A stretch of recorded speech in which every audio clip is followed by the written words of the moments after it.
like to introduce Joe Ponzio. Thank you. Thank you, everyone, for coming. You know, every time we do any sort of event, whether it's a coffee with the candidates or a fundraiser like this, or even on Saturdays when we have volunteers coming to the office and then braving the cold and knocking on doors, it is extremely humbling. And I think that's really the only word for it.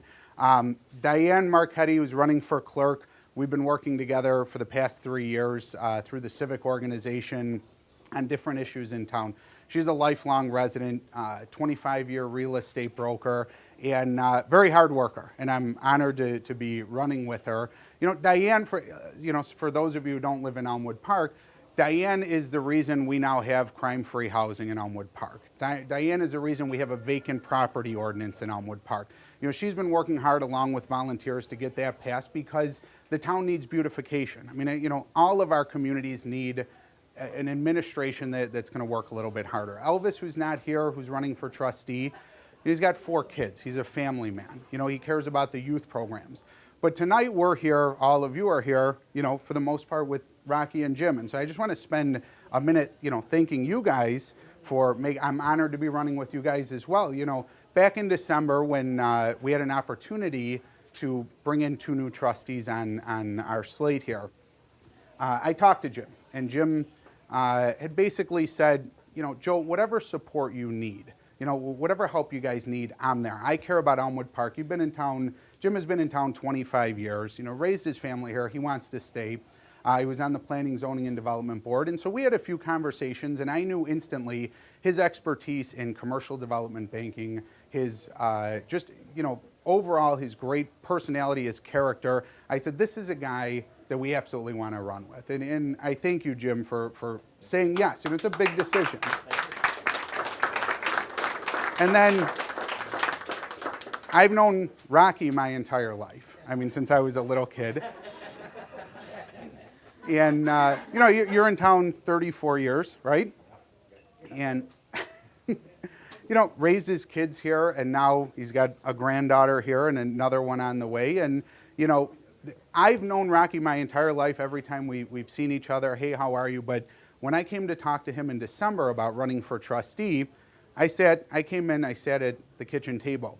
And the first words out of his mouth were not, hi, Joe, how are you? We're not, you know, how's your mother? How's things going? How's business? No, the first words out of Rocky's mouth were, Joe, I don't want any corruption.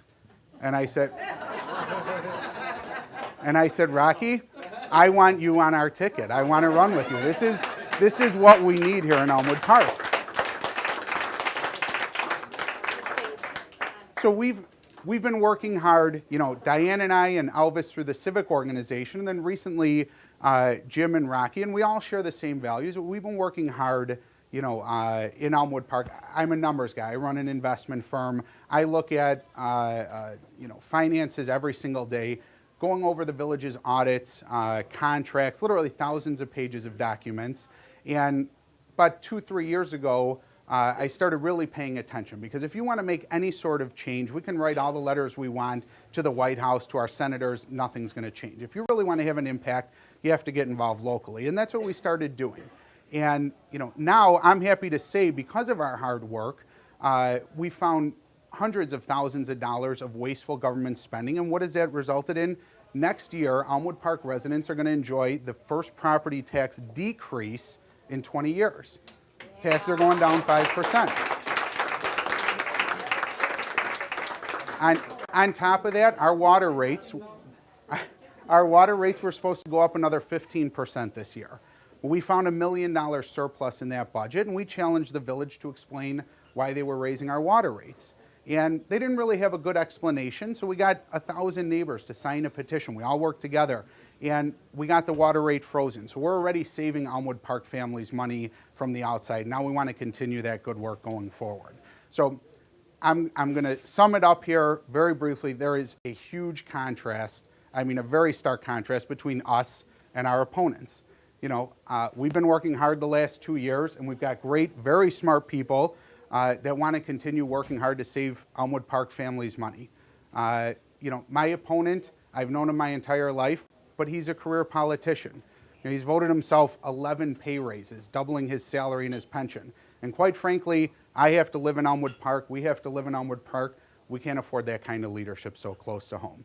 So thank you again for coming tonight. We appreciate your support. Like I said, humbling is really, and you'll hear me say it over and over, because I don't know a better word than that. So thank you all. Thank you.